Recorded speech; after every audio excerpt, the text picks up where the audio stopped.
Okay, everybody, here we are. Excellent. We're really pumped up and excited about today's webinar. Close the door, please. Thank you so much, everybody.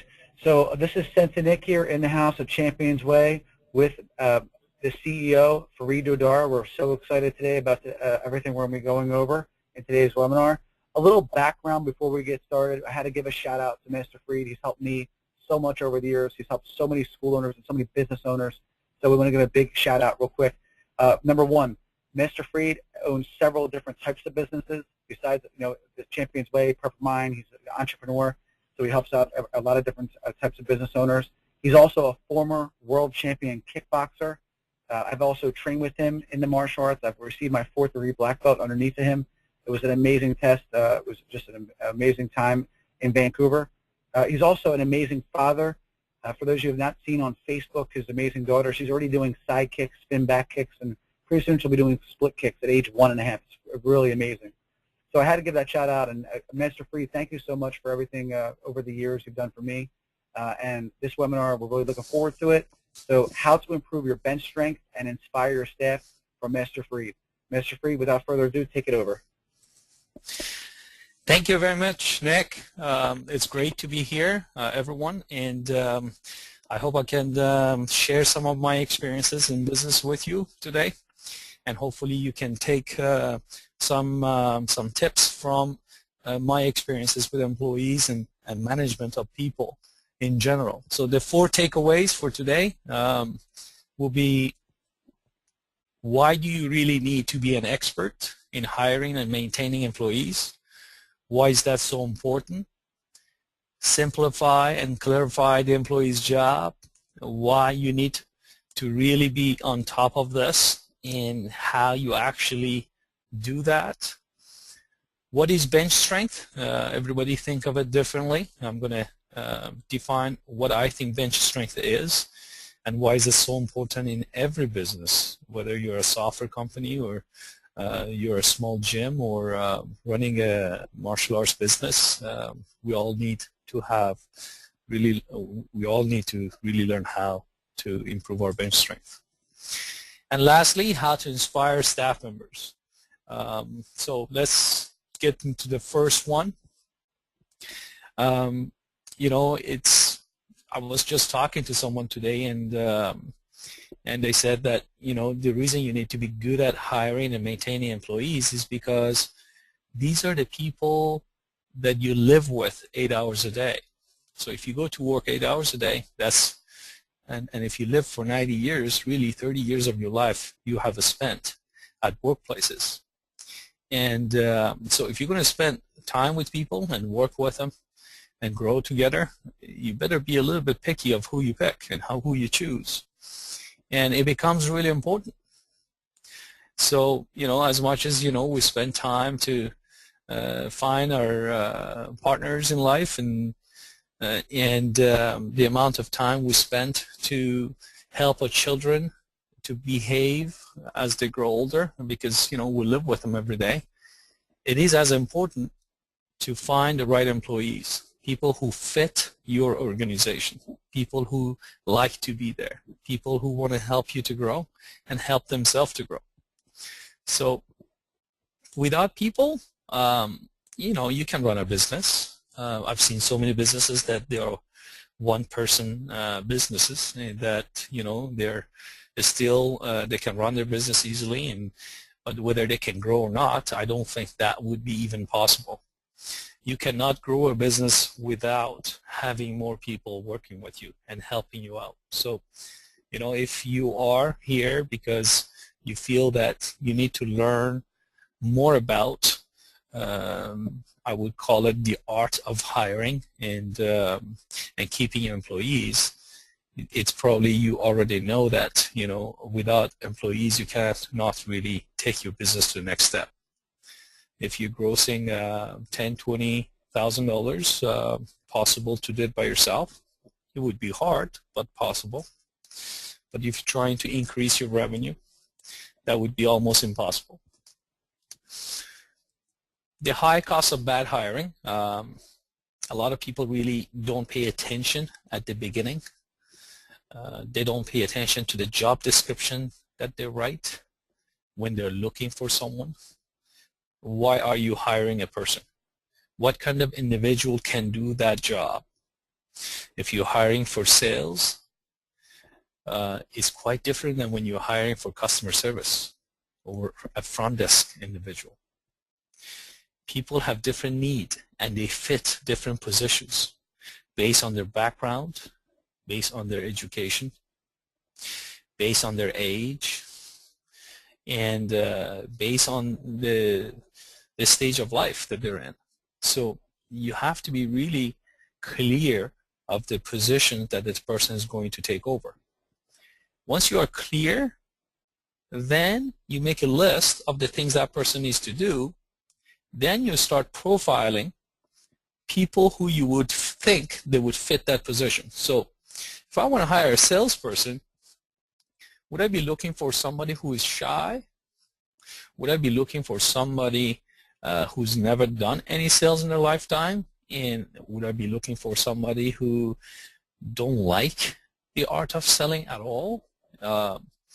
So, you know, that happens a lot to small businesses. You know, we usually hire family members or people who are close to us, or people who are close to us refer someone to us.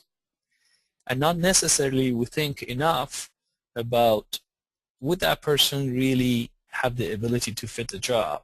So number one, you know, is to be able to really clarify what do you want that person to do. Never hire a person for doing a job that is not clear. I want him to do sales, I want him to do customer service, I want him to do marketing, I want him to do emailing, I want him to answer the phone, I want him to go out there and pass on the flyers, I want to do this, I want to do that. I mean, that's an assistant job, and that kind of individual could never be expert of doing any of them. So be careful, because the high cost of bad hiring are you keep an employee with you for a year, for 2 years, they're not happy in the position because they don't feel they can do the job. People want to feel good about themselves. When people work in a place, they want to go home and say, you know what, today my time was worth it. I did something important in my life. I helped some people. I did something that added some benefit to other people. I feel good about myself because I built something today. People don't just work for money. And if people are in the wrong position or don't want to be in a place, they basically won't be productive. And when they're not productive, they waste time. And people who lose are, number one, themselves. Number two is the business they work for. So, and that continues because you have one person in your business that you cannot replace because you're busy running around and doing your things, and you don't want to go through all that training again that you put that person through. So you keep holding on to the same individual who's not the right fit for the position, who's not the right fit for the company. And time goes by. The company won't grow, the person becomes more unhappy, you become unhappy, and everything falls apart. Only because at the beginning of the hiring, you didn't want to spend a little bit of time to research, a little bit of time to clarify the position, a little bit of time to try to profile a person you would need, and then look for that individual. So I really recommend, you know, reading some books on HR and human resources, and learning how to hire, and really learning how to find the right individual. There's a lot of information out on the internet that you can go through for every business that wants to grow. That's their position as an owner of the company. I would recommend this is the first thing you would need to do. Forget sales, forget marketing, forget learning how to be better at customer service or providing better products or providing better membership to students. First, learn if your goal is to grow, you know, and you want to be more than 2 people in your business, first go learn how to do the hiring. It's important. If you have no experience in it at all, it's okay. All of us have started somewhere, you know, but hopefully you don't start by making mistakes and learning from it. Hopefully, you educate yourself on that at the beginning of your business, so you don't make the same mistakes that so many of us have made in the past. So the third thing, you're in it for the long haul. You're not running a business because 2 years from now you want to sell it. Whether you're running a yoga gym or a martial arts school, or any type of business, you want to make a business that consistently brings revenue, consistently can take care of their employees, consistently can add value to their customers and to their students and members. So you're in it for the long haul. You're not running a short-term business that, you go buy stock and then 6 months later you sell it and you're done. And because you're in it for the long haul, make sure you pay attention to the hiring and maintaining employees. Because without them, it would be really tough, and without them, in a 10-year span of the time, you go through so much up and down, and you don't want to do that. You want to make sure you have solid people, solid staff working in your company, helping the business, helping themselves, helping you to grow the company. So that's another reason why you need to really spend some time on hiring and doing the right hiring. Wearing too many hats, you're probably doing that right now. I've been doing that for many years, where you become everything. Your expertise maybe is teaching martial arts. All of a sudden your expertise turns into being an accountant. You have to learn finance. You have to learn bookkeeping. You have to learn social media, marketing. You have to become a salesperson, because you are a great martial artist. You are a great business person, but then you find out that as soon as you open your doors, the students are not showing up.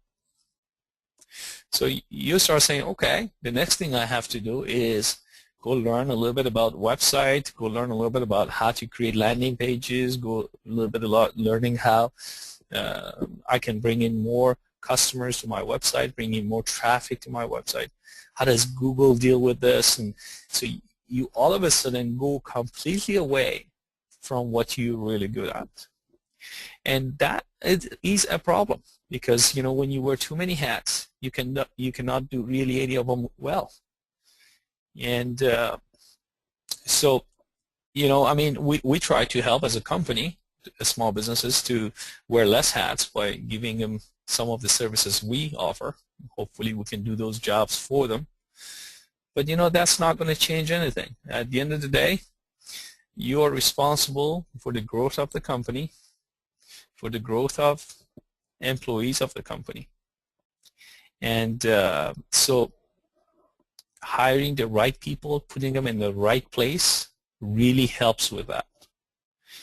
It might take a little bit of time of planning. It might take a little bit of time to actually get it going, but in the long run, it really helps. It helps you to focus on what you're good at. So I would say, if you as a business owner get to a point that can finally do what you're good at, that means you are a very good businessman, a business person.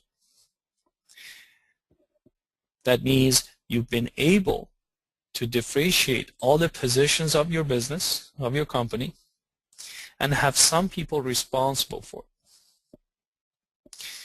I do own a martial arts school. We have over 560 students in our school.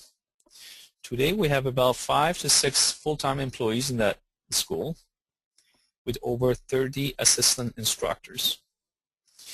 And here at our office, ChampionsWay in PerfectMIND, we have about 60 employees with about 5 or 6 departments, different managements and different groups of people doing different jobs. So I do get sometimes to do what I like the best, and that is creating products.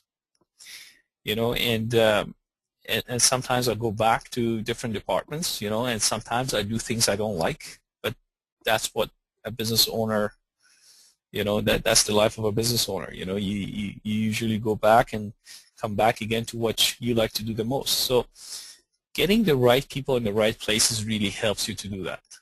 Helps you to wear less hats, and allow you to do things that you wanted to do. I mean, why did you start a business in the first place? Was the reason really to make money? Was the reason to really create jobs? Was the reason of you started your business was to help other people to achieve more in life? I know a lot of martial arts businesses are into helping other people to achieve and to become the best, and that's amazing. All those reasons are great, but you have to make sure that you're also having fun at workplace. And working alone is not fun. Having another person to help you, just one person. Yes, maybe you have only 50 members, it's good. But when you spend 8 hours a day at workplace, it actually makes it fun to see more people around you. So you become like a family, and it's important to choose your family right from the beginning, and then making sure that you can maintain those family members with the way you work, with the way you treat them, and that's what gets me to the next takeaway of today is how do you do that? If you've been really good at hiring people because you know how to profile individuals, you know how to do a interview with someone, and first interview, and then do a second interview, when you know what kind of questions to ask individuals you're trying to hire to make sure that they like to be where your company's at, they like to come to your place every day and staying there for 8 hours a day. Once you find all those things out, what do you do next? The next is when they show up to your place, you have to treat them exactly like your customers. How do you treat your customer when they show up to your place? You treat them well, you show them around, you get them used to coming to your place, you make sure they have a parking spot, and you make sure that they're happy to be there, and you got to do the same thing for employees when they join your company. Part of that job is to really simplify and clarify the employee's job. By that, what I mean is get a piece of paper, get a pen, and write them down.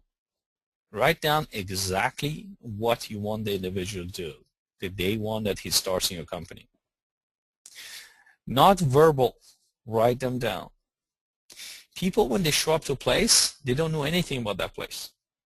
They don't know how you are.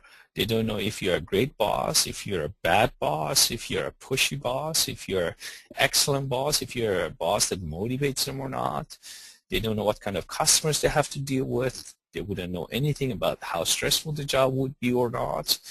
And it's your job to really clarify all those concerns when somebody starts in your company. And the best way you can do that is give them something to do that they are able to do that makes them feel good when they leave. Not too much, not too little, not disorganized. So you have to really simplify and clarify the employee's job. What do you want the person to do? What exactly do you want them to do in front desk? How exactly do you want that person to do the cash day end at the end of the day? How exactly do you want them to count the money, to organize the envelopes, to put them in place for you to pick them up the next day? If you write all those things and then train the employee at the beginning with all those things, now the job becomes so clear and so enjoyable to do, because I come to work. First, I get some training for a week or two, depending on the position, depending on the job. I'll be able to shadow other people who are doing the current job. And because I've got this thing in front of me, there's no way I can miss anything, right? So a clear and detailed job description. And a lot of people are really not really good at this because they write a job description and then the employee starts and the job description changes and then they don't update the job description. So then when the expectation happens is, you know, I told you so, and no, you didn't tell me. Those are the things happens between the owner and the employee because people are not clearly communicating with each other. So make sure, you know, you clarify your communication through documentation. Every time you want someone to do something else, and go change that job description. Make sure they're clear of what their job is. One of the biggest problems of people not being able to work in a place is because they're not clear what their job position is. That usually doesn't happen in bigger organizations because those things have been already clarified. But in a small business, it happens a lot. The power of 3 E's and 3 T's. I can't tell you how important it is. You know, this actually has to be the other way around. It has to be the power of 3 T's and the 3 E's. And so this is, I think, is going to be reversed because every time you hire someone, you train them on the position. You say, this is how I want you to do this job. So you already documented the job description and you go say, this is how I want you to do your job. And you do it for them, right? Lead by example. You actually do the job for them. So whether it's picking up the phone and calling a member or a student to say that, you know, we haven't seen you in the academy for a while. It would be great if you can come because in a few months we want to upgrade your rank to a new rank. So whether it's that call that you want them to do, you need to do that job yourself for them so they can hear you, so they can see you in action, so they can learn how to do the job correctly. So train them once. Once you train them, then let them do it. You know, be there when they do it. Don't train them and leave and say, okay, now you can do the job. That's not going to work, right? You've been doing this job for how long? For many years. That person is new, doesn't know anything about the job. You have to give them a chance. One big mistake that business owners usually do is they think because they know something, everybody else should know as well. Because they are good at a job, everybody should be good at that job quickly. But that's not true. Sometimes you see an employee that is such a slow starter. You know, it takes them a week and 2 weeks and 3 weeks and 4 weeks that they're not good at the job. And then you'll find the same employee in a year time that they're excellent at that job. You know, so you cannot judge people quickly and say that that person cannot do the job. If you train them well, if they watch you how to do the job, then if you watch them while they're doing the job, that is 1 T and 1 E. Are we done yet? No. You need to do that again. So you come back in 2 days again, 2 days time, you know, and you say, okay, this is now my 2nd T. You go there, you go in there again and train them again on the same job. And you do it again, and then you watch them to do it. So that's another T and another E. So train 3 times, expect 3 times. Some owners do one-time training and then they don't watch how the job is done, but they're quickly to judge that the person cannot do the job. If you have not done your 3 T's, if you have not done the 3 E's, you cannot judge a person that they cannot do that job. I completely disagree with that in my company. You know, I feel that I think that usually it is the business owners that go wrong, is not the employee that goes wrong. If after 3 times of the training and expectation, you see the person is not able to do the job, again, it doesn't mean that the person is incapable of doing some other jobs. You know, maybe I'm not good to be on the phone. Maybe I cannot do that job. But I am able to do paperwork. I can do some other job. I can send an email. I can go to the bank and do deposits. I can do direct mail. I can maybe I'm a good writer. I write better than I can call. So give people other chances. Make sure that you clarify their job description again. adjust their job description, and give them different position. So usually the 3 T's and 3 E's is something that as an owner you have to keep in mind. Create and modify processes to avoid mistakes. When an employee does a job and it's taking them too long to do the job, it's not necessarily because they're slow. It could be that your process needs adjustment. Now, what I mean by processes is everything you do in your business. For example, when somebody calls you, when a new customer calls your business, how do you handle the call? What do you say? What do you do after you hang up the phone? What kind of first email do you send them 2 days later? What kind of email you send them 4 days later? What kind of call you make 5 days later? These are the process of getting a new lead into your school. There's a lot of process in the business, whether it comes to members retention or marketing or sales or even operation. For example, your day end. You do a printout of all your sales, you count all your cash, you match it with your cash, you fill up this slip, put them in this envelope. These are processes. Every time you put the envelope, you put the cash in the envelope, make sure you put it in this drawer and you lock this drawer. These are the processes.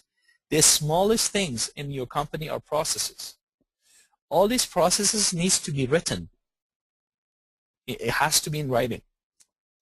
Why? Because these processes are going to help you to train the next person a lot quicker.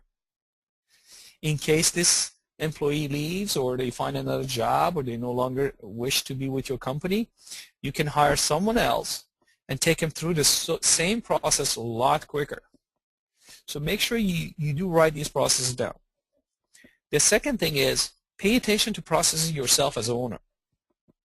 Don't allow employees, especially new employees, to define these processes.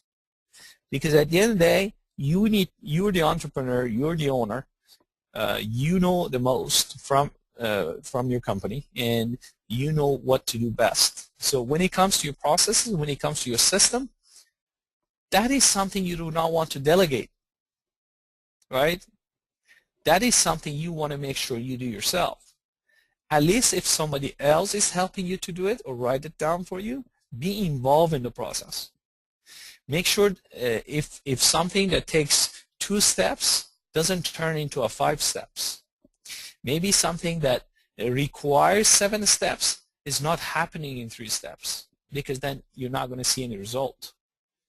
For instance, when a lead comes from your website to your database, what kind of email do you send them? How many times do you send them an email? What should be the content of your email when you send them? These are all email nurturing process that you need to define in your business. When somebody calls sick, how do you deal with it? So all the processes, all the systems you need to pay attention to.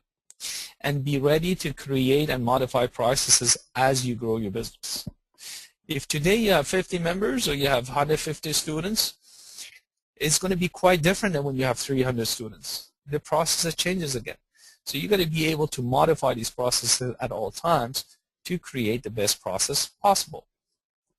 Last week alone, I have actually worked with our sales manager here to create better processes for our salespeople, to make it easier for them to recognize and to follow up on the leads that have been into our system in the past maybe 12 months or past 6 months. These processes was in place already in our company in the last 10 years. But then when I look at them again, I see, oh, this can be a lot better. You know, part of the reason that I see my employees are making mistakes is not because it's their fault. It's because the system is unorganized. It's disorganized, right? When you got a disorganized system, you cannot expect employees to do a great job on it, right? So this is when you know that, okay, in order for me to train a new employee, first I got to organize their job. First I got to organize their processes. First, I have to see if the system working properly. Then I'm going to take a new employee and train them on this. Or get older employees and say, hey, the process has changed. This is how I want you to do the job from now on. And then you do the 3 T's and 3 E's on them. So make sure you pay attention to that. It doesn't matter how small you are. You know, this is a practice for you. If you're in it to grow a business, if you want not to be in the same spot 3 years from now, it doesn't matter how small or how large you are. You start working your processes and modify them on a regular basis, and you slowly, as you do this job, you're going to get good at it.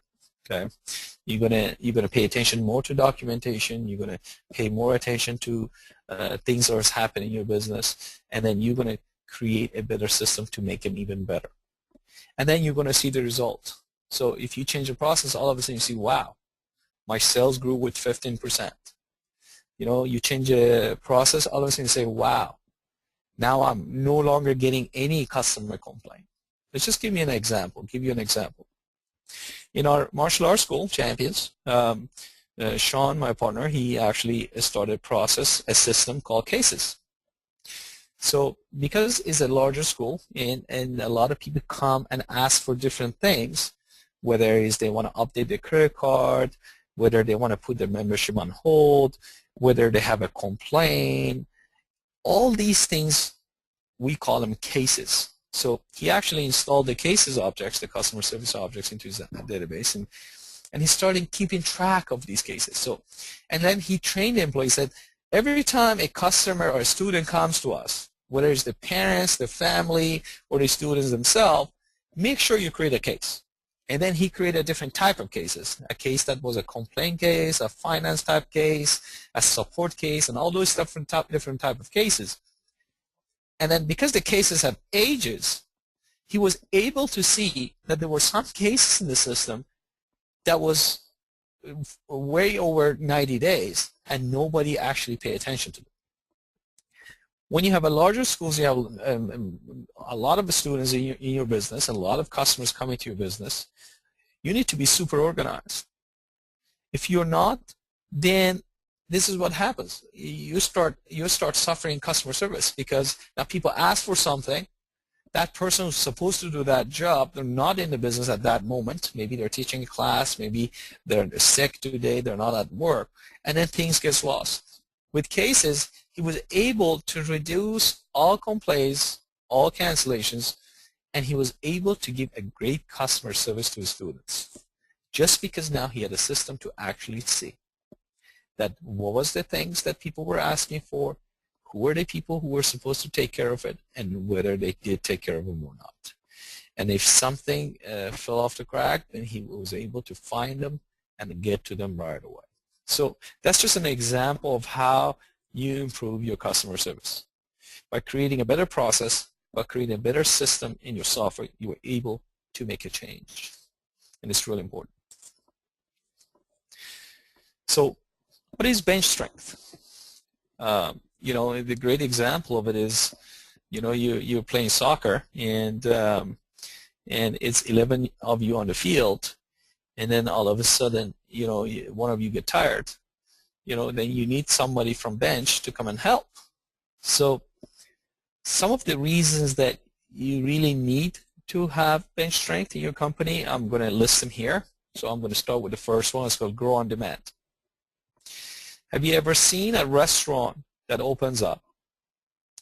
It's not a franchise restaurant.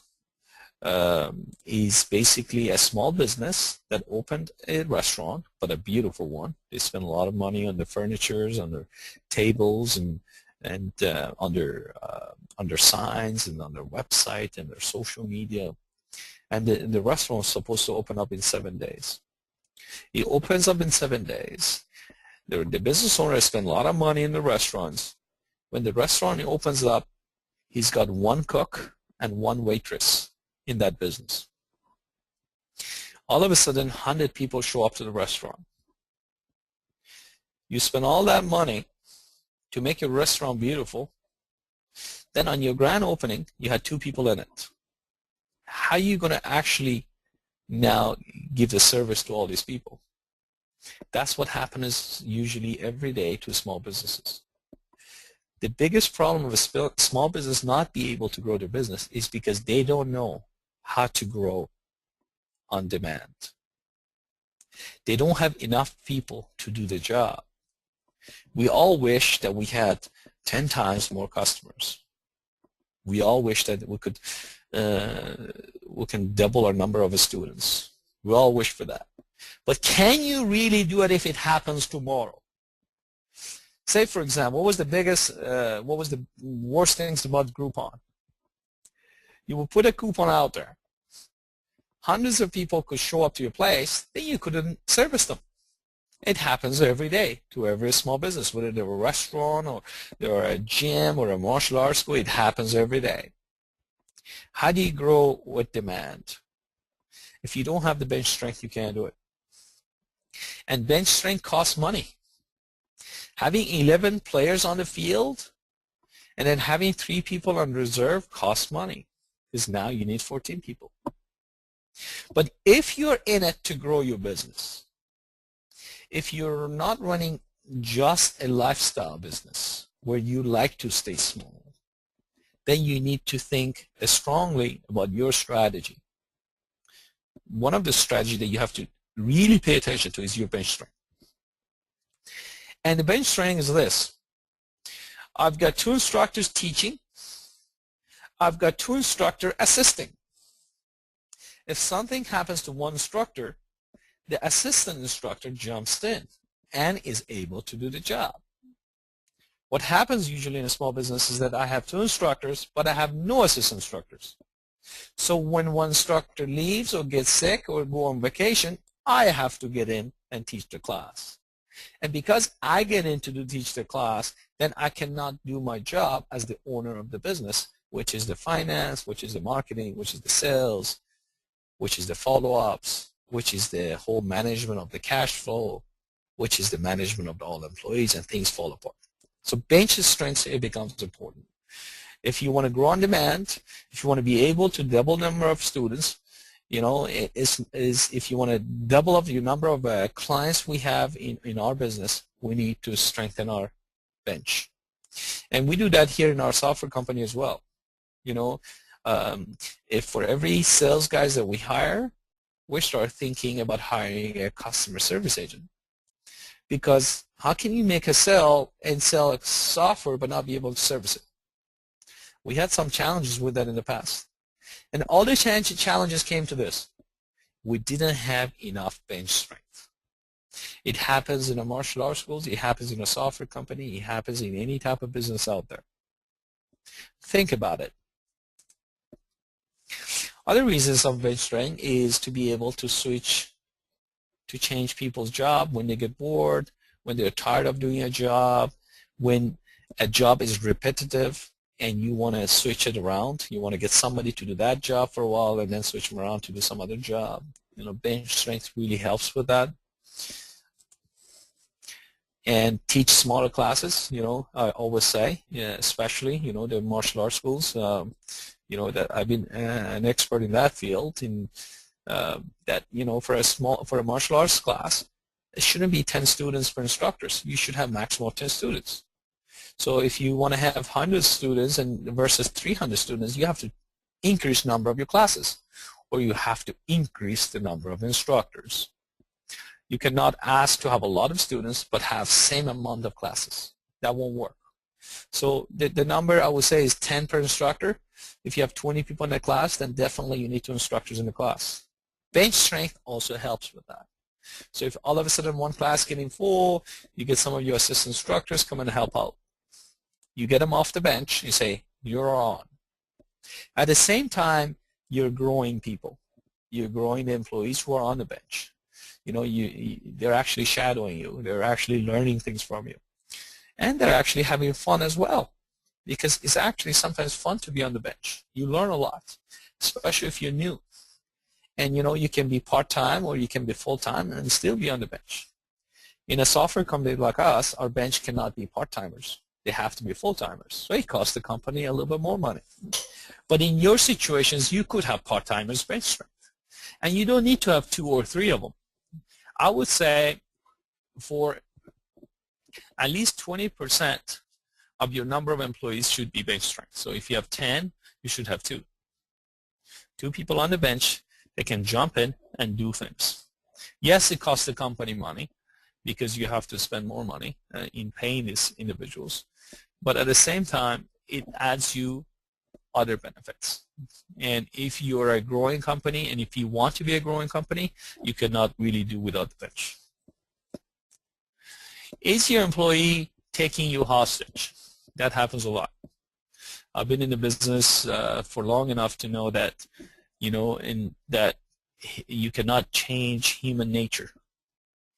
And sometimes our human nature tells us that we're untouchable. Sometimes our human nature tells us that we're the best. Sometimes our human nature tells us that, you know what, without me, nothing will happen, nothing will grow, this business would fall, I'm the only one. We all know that's not true. Everybody is replaceable, including yourself.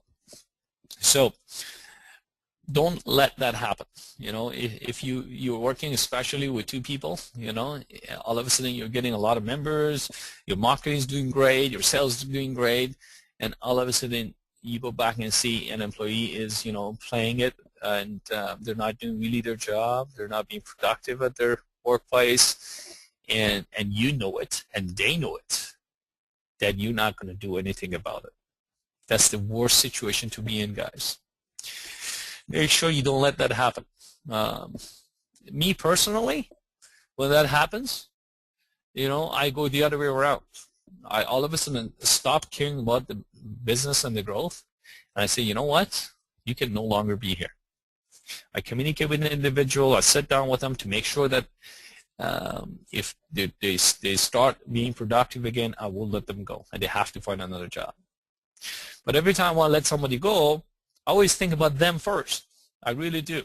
And I start talking to them about, you know what, you're not productive here, so that's bad for you. You are not energetic in this business, that's not good for you. You should go find a job that you're passionate about. It seems you don't have the passion here. Let's change that. Let's go find you another job that you could be passionate about, because this way you're not going to waste your time. You're going to grow yourself. You're going to be a better person. You're going to be a happier person. So if you're not happy in my business, you don't want to be here, please leave.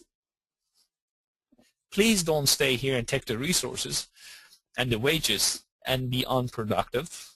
Because when you're unproductive, you're going to bring the energy down. When you bring the energy down, I'm no longer as an owner be motivated to be in this business, and then the customers and the students and everybody suffers, and this whole system collapses.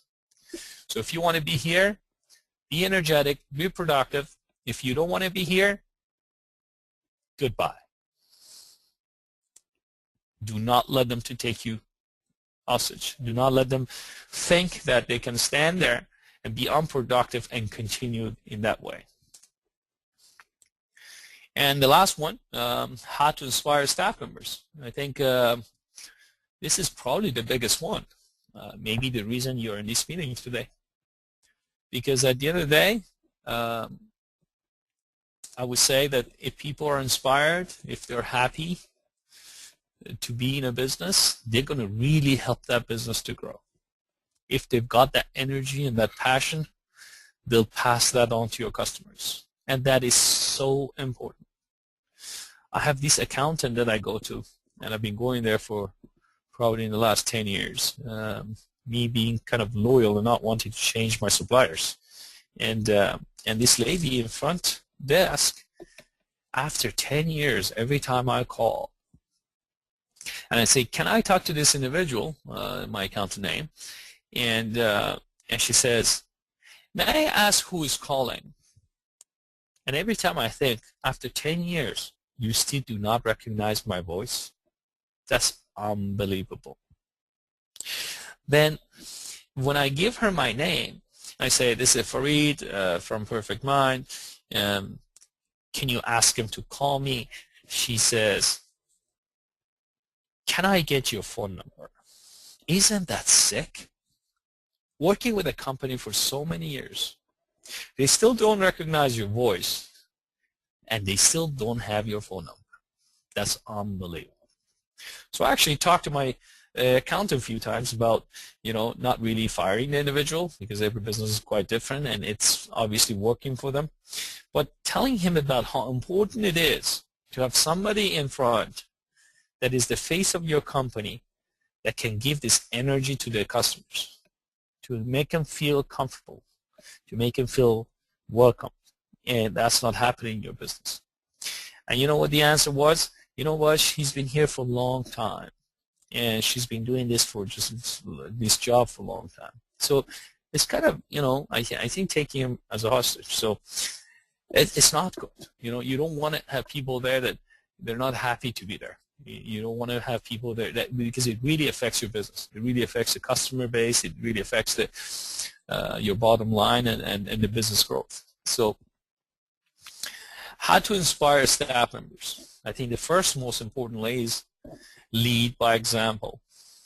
This is a big word, guys. I'm always against the people who are in sports and into membership type businesses, and personally they're into smoking. I completely disagree with that. I'm teaching people to be healthy, then I'm not trying to be healthy myself.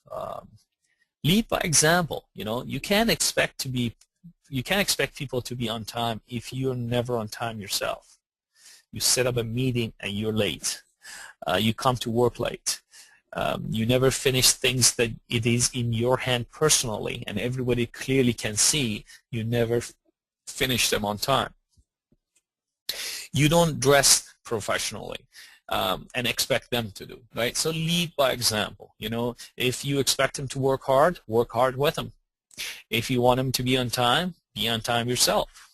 If you want them to be healthy yourself.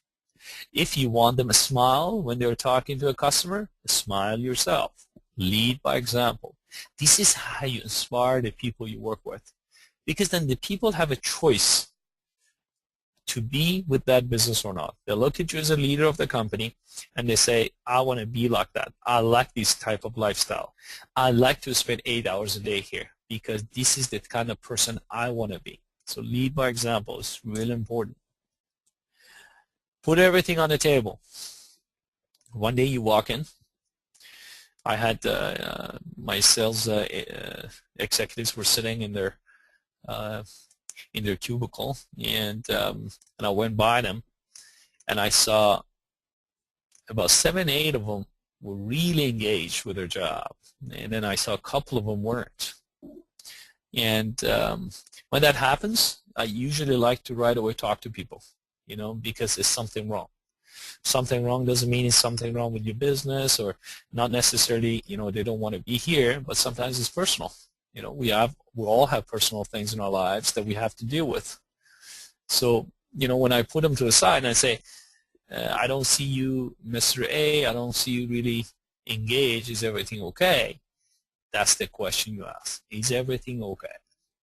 Allow them to talk to you, right? Be able to talk to people is a key, right? And hopefully they communicate back to you. Sometimes if it's personal, they don't want to. As long as they can tell you it's personal, I can't talk to you, right? If sometimes it has to do with you, if sometimes they're unhappy with their job, you want to put everything on the table. You don't want to drag this. Somebody expects to get more money. They're not happy with their pay. They're not happy with their hours. They're not happy with their job position. They're not happy with even being here. They want to travel. They want to go to Thailand for 2 months. They want to go to Asia for a few months. They want to travel around. They don't want to work at all. Some of them want to go to school. They want to be there. Put everything on the table. Make sure you know exactly what they're thinking, and make sure they know exactly what you're thinking. Put everything on the table. This is how you inspire staff members, right? You get close. You get to know each other, because after all, you are like a family working 8 hours a day together. You spend a lot of time together. Don't put things in hiding. Don't hide things. Talk about things that concerns you as a business owner. Tell them exactly what concerns you. And then let them talk as well. Let them exactly tell you what concerns them. When you put everything on the table, now all of a sudden you feel free. They feel free. You feel a lot closer to each other. You'll be able to work together a lot better, a lot happier. It's very important. Pay attention to that. Every time you see an employee is not engaged, pull them to the side. Don't let that happen weeks after weeks, months after months, years after years. I've done that in the past myself. And every time I have regretted, why didn't I got to the point a lot quicker? Why didn't I get to talk to that individual a lot quicker and get to the point that I am today, maybe last year? When you clarify everything with people, all of a sudden things change, right? Don't say, oh, no, I don't want to talk to this individual because I know as soon as I talk to him, he's going to ask for a raise. If you don't, and if he doesn't ask for a raise, he will probably be unproductive, and that's not what you want. He'll probably not going to be happy, and that's not what you want, right? Clarify everything, whether they want to be there or not. Maybe they are they in your business because they have to? Are they there because, you know, they have to because they have to pay the bill, but it doesn't make them happy to be there? In that case, you should find them a better job. You should actually help them to find a better job. If we're saying you're like a family, if we say you're like friends, then you better help them to find another job, that they can be more engaged, that they can make more money. Maybe the position you have them in, you can no longer pay anything more than that. Maybe the position pays only $15 an hour, and you can no longer afford to pay more than that. In order for you to pay more, they have to change position, the company has to grow further, and they have to become more, then you can. You should clarify all those things for that individual. And also make it clear that if we do not get to this quota, if we cannot make it to here, I cannot help you. In that case, what I should do is help you to find another job. And I will do that. I've had actually employees that I've sat down with, seen them not engaged, got to the bottom of things, and then that individual left the company, and before they leave, they were so upset because I had let them go.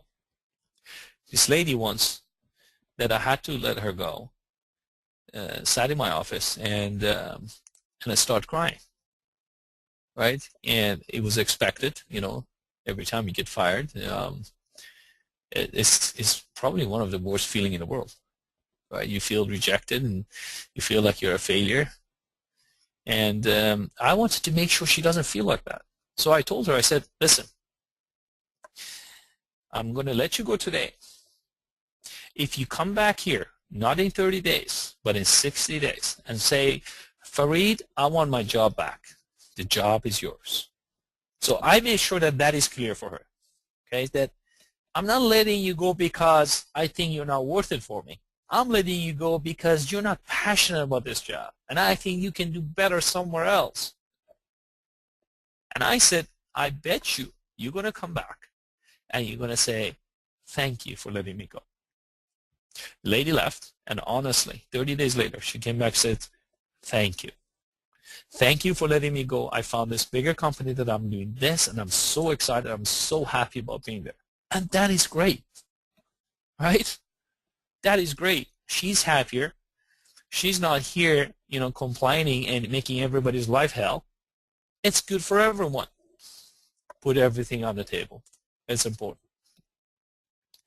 Talk to your employees as friends and not just as a boss. You know, I think most of you do that, you know, especially people who are, you know, in the owning a martial arts school or a gym. We're really good at that. You know, we don't act really like bosses. You know, we approach our employees in a very friendly manner, and it's important.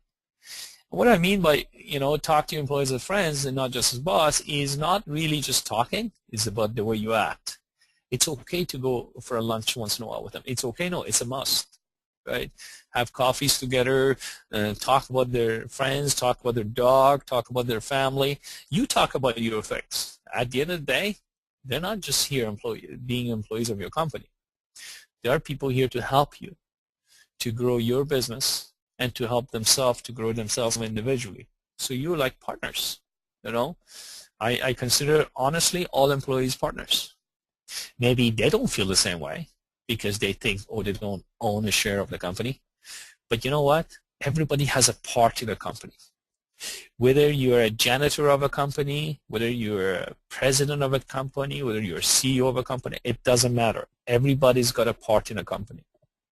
And everybody has their own position. And everybody should have a choice, a chance to grow in their position and become someone else. If they want to, if they work hard enough, if they have all the things they need to grow themselves. So talk to your employees as friends, not just as boss, because it helps them to get close to you. It helps you to get close to them. It helps you to communicate better. It gets you out of just business, you know, and it helps you really have fun at work. It's really important. Be a professional and ask them to be too. Be professional means learn how to separate the professionalism with friendship. If you go out with your employees clubbing or dancing or dining or traveling because you're in a convention, still at work, learn to be a professional person. Learn how to wear a different hat. That's important. So we got two hats. We got these friend hats that we wear outside the office, and we have this professional hat that we wear inside the office. Let's be professional. The way we talk to our customers, the way we act, the way we do our job in a timely manner, the punctuality that we've got when we show up to work. When I'm sick, I get a medical note from my doctor, or I call you and give you a heads up that I'm going to be sick. Be honest about things that you want to do. Be professional. Act professional, right? We all know what that means. Wear professionally, act professionally, think professionally. It's important. When you do that, they do as well, right? Lead by example. Be professional and ask them to be professional too. Every time you're talking about something, tell them, say, you are a professional and I want you to be a professional at your job. And that's what a professional person would do. I'm not asking you because I'm asking you personally as a friend to do this. No, I want you to be professional. You're earning money in this company for doing this position. So you need to act professional in your position. And this is how I expect you to act as a professional. Be a leader to motivate and encourage. Guys, we all need that, right? Life is so negative sometimes. It's got its up and down. The energy of people goes up and down. Try to add to each other's life. And ask him to do that to you as well. You know, if you encourage them and you motivate them, ask them to do the same thing to you in your staff meetings. Tell them, guys, you know what? I know I'm the business owner, but I also need your energy. I need you to motivate me. You're not the only person who needs to be motivated. I need to be motivated as an owner as well, because I have to deal with this and this and that. And when I come here, I want to have the energy to be here. Right? So please pass on this positive energy. Please let's help each other to grow more and be more energetic. Motivate people to be the best and encourage them to be the best. Help them to educate themselves. Tell them the things they need to learn. Teach them things you know. Never think, I'm not going to teach him everything because he's going to open up his own business. It's okay. Right? It's okay. Continuously educate the people you work with. Continuously motivate the people you work with. Because that, at the end of the day, is going to make you a great leader. And a great leader always runs a great business. Don't treat everyone the same. People are different. People act differently. People feel differently. Don't think that you have these rules in your business that deals with people who call in sick this way, right? So, you know, try to customize things you do based on people. You're working with people. A lot of people are so process-driven that they forget to be people-driven. What's the most important? Is it process or people? I think the most important is people first. Process second, right? The first most important thing that you need to be is be good at being with people, right? Learn how to motivate them, how to encourage them, how to get the most out of them for themselves and for the business, right? Learning to read people a little bit to see if somebody's engaged or not, if somebody feeling good or not, right? As much as to pay attention to your customers, pay attention to the people you work with. but don't treat all of them the same way. People don't get motivated the same way, right? If I have to encourage you and that helps you to achieve more, for some people actually when you encourage them, they do worse. Maybe they need that energy only once a month, maybe only once a year. You cannot treat everybody the same. People are different and you need to treat them differently. So when it comes to encouragement, motivation, education, paying a structure, commission structure, people are different. Now I am open here for questions. I hope you enjoy my webinar, I was really happy to be here today, and I'm sure that I'll see more of you guys here in my future webinars. Make sure you do take advantage of our training day in Toronto, our CWay. And I also wanted to thank Nick for introducing me, and he's one of the business owners that I'm really proud of for the things he's done with his business, the way he has organized his business, the way he deals with his people, and I'm glad that he was here to join me in Vancouver, all the way from New Jersey. Thank you, Nick. And so I guess if you have any questions, you can type it in. And I'm here to answer at least, I believe, 5 or 6 of them for the timeline that we have here. All right, guys, real quick. Thank you. We're just waiting for some questions to come in. Mr. Farid, thank you so much on that. I wanted to give everybody 5 key things that Mr. Farid taught me. I was taking some notes during his webinar. The first thing is, this isn't really something he taught me, but something that you need to understand about Mr. Farid. He doesn't tell you what you want to hear. He tells you what you need to hear. So even, we've had a relationship for almost 12 years now. Sometimes I'll come to Vancouver, and he would tell me the hard things that I really needed to hear, and that's actually a sign of an amazing leader.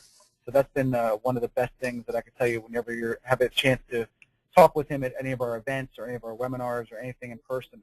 That's one of the greatest things he's done for me. And I would go back to New Jersey, and after we'd have our conversations, I'd implement exactly what he told me to do.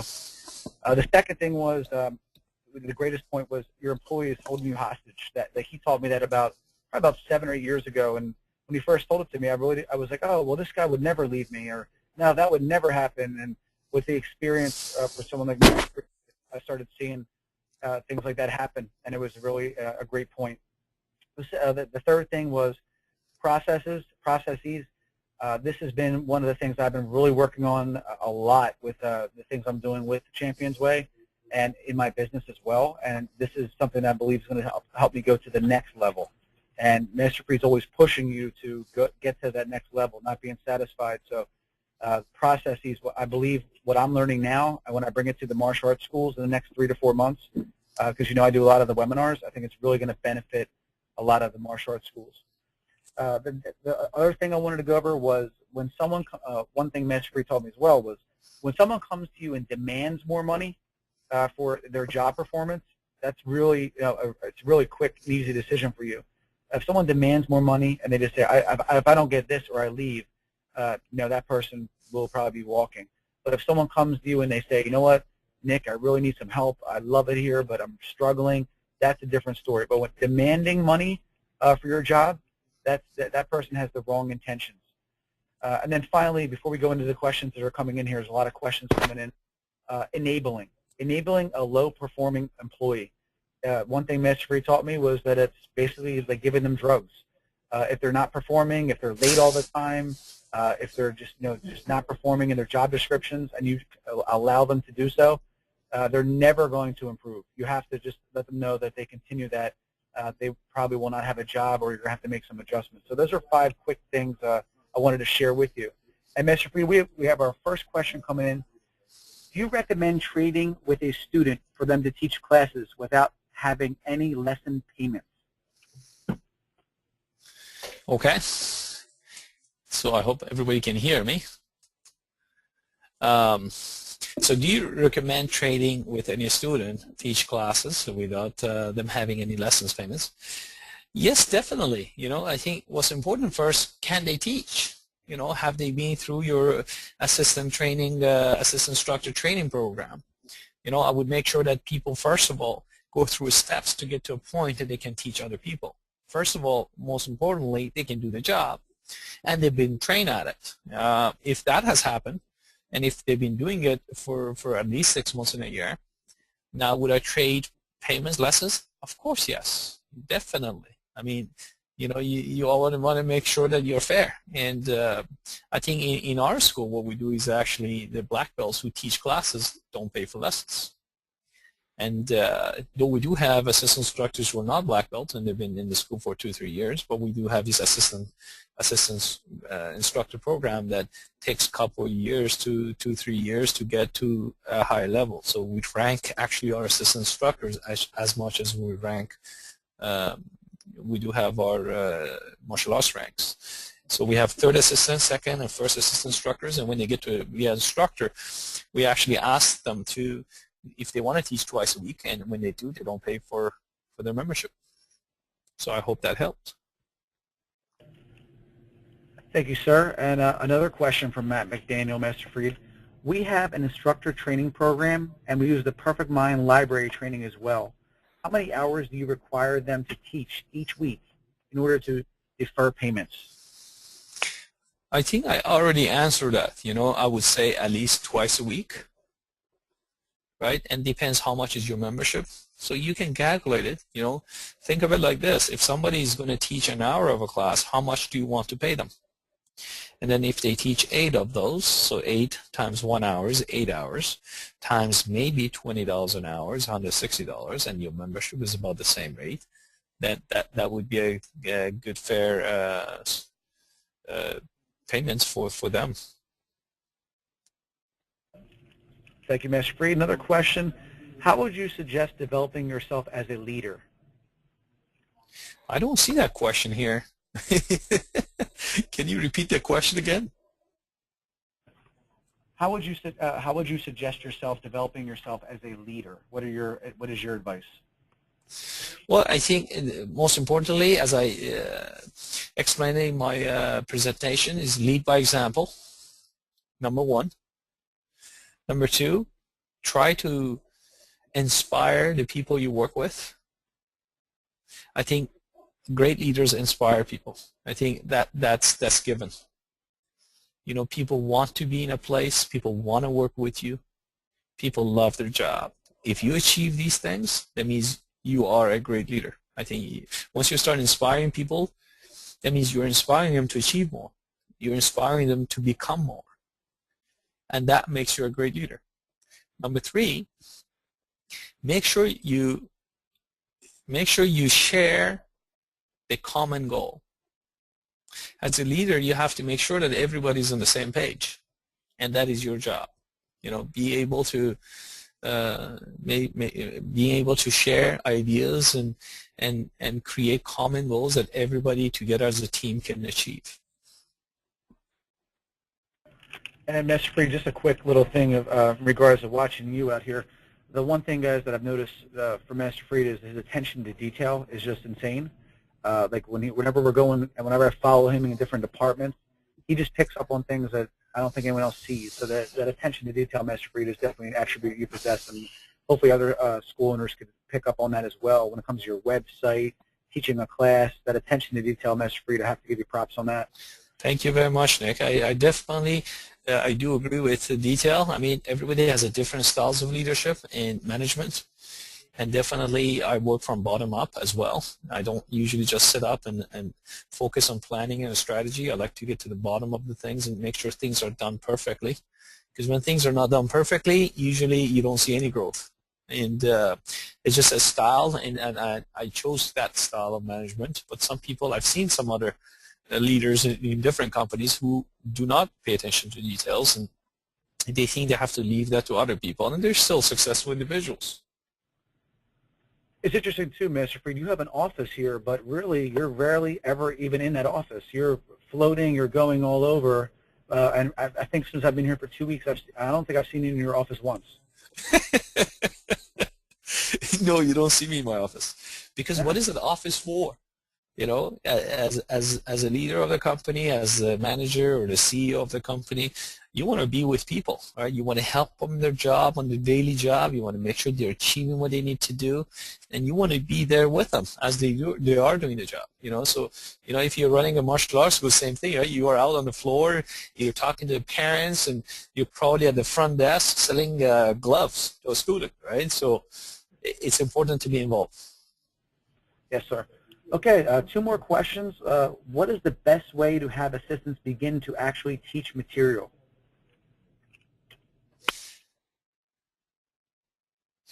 Well, I think what they should do is the assistants first. They have to learn, before teaching anything, how to act, right? And the way you act, what I started an assistant with, how to encourage students, right? Not a fake encouragement, but knowing to pat the student in the back, calling them by their names, calling out the techniques or the things the student is doing that is really great, being able to see that. I think the first thing the assistant instructor should learn is how to see the best in people, right? How to see the good in people, how to bring that out. So before teaching anything, right, every student, no matter what level, no physical level or no martial arts level, they have something good that they do. Being able to see and to make those things to stand out is a key as an instructor, right? Learning how to get that out of a student is a key for an instructor. So the first thing I will put an assistant instructor in the class, just walk around, and I give them training on, just tell me at the end of the day, take notes of who did what good, right? And how did you act with them? How did you go to them, and how did you encourage them to do the same thing, right? So that's the key. The second thing would be, the last thing would be curriculum, right? I mean, curriculum, how hard is it to teach a front kick, right? You can break down the front kick into bend your knee, bring it out, make sure your foot is down, kick with ball of your foot. You keep your guards up, right? You can break it down, and any instructor who's been training at least a year or two can be able to teach that kick. But that doesn't make you a great instructor. A great instructor is an individual who gets the student to come back for more, right? He encourages them, it motivates them, it makes them feel good, right? And as well as teaching them techniques. So you really need to divide your instructions into 3 things. 1, the people skill, the encouragement, the motivation to see the good in people. 2, the physical curriculum, what to teach. Form 1, Form 2, a round kick, a spinning hook kick, right? 3, knowing the body, right? Knowing how what kind of diet you need to have, knowing that what kind of training, what kind of running you need to do to get ready for a fight, right? How does the stretching helps you? Which stretch helps which muscles, right? All those types of things. So I would break down being a great instructor in those 3 things. The first one is the people skill. The second one is the curriculum and the martial arts skills. The third one is the physical skill, right? Knowing that what gets someone to be in their best shape, what helps them to lose weight, what kind of stretching they need in order to do a certain kick better, right? So that's the third part, which also requires education. Last question here. Thank you, Mr. Farid. This was the best webinar I have been. It's hard to find an adult TKD instructor. What other ways would you recommend other than letting them go when they are not motivated anymore? Thank you, Abraham. It's great to be here. I appreciate your comments. If people are not motivated, you have to first find out why they're not motivated, right? It could be a lot of reasons. It could be personal. It could be, as I said, they're trying to find another job and they can't. First, it was important to find out why they're not motivated. If there's any chance that you can motivate them and they'll stay, I think that would be the first choice. But if you think that you have to motivate an individual every month, every week, every 2 months, that person's got to go, because we're not in the business of motivating people. We're in the business of growing a business. And these individuals are getting paid to help you to achieve the same goal, because at the end of the day, they have the same goal. They want to grow themselves within the company. So the motivation just goes far, right? But once you know the reason and you need to let them go, you know what? Yes, it's going to be harder for you to take their job because they're probably doing a job, but that's okay. Sit down and talk to them. And if you see it's not going to work, do the job. I think it helps you. And also, it's you always find better people. There's never a shortage of people to do a job, right? And if you are giving opportunity to individuals, people will love have a company that gives them an opportunity to grow. So if you think somebody's not working, just sit down and talk to them and find the best way for them to exit. Okay, well, thank you so much, Master Farid, for taking time out of your schedule. This is going to be exciting. I know we have many more webinars coming up with Master Farid. Also, make sure everybody attends the training day, and also he'll be speaking at the CWay coming up in October. So, if there's any other questions, we have about another minute. But Master Farid, thank you so much for all the great information. This webinar was recorded. It will also be emailed out at a later date. And at this time, if there's no further questions, we're going to be turning over to Sensei Brooklyn, who's going to be going over a 5-minute introduction of our SMO service. So we'll keep it open for one more second. And we also have one final announcement. We're giving away 1 ticket for the training day in Toronto, and our winner is Craig Warham. Okay, and Craig, I'm sorry if I mispronounced your name there, but Craig Warham. We're going to give you a free ticket to this training day in Toronto. So thank you so much for attending today's webinar. And that is a gift from our CEO, Mr. Farid. Thank you all, and look forward to see you guys at CWay.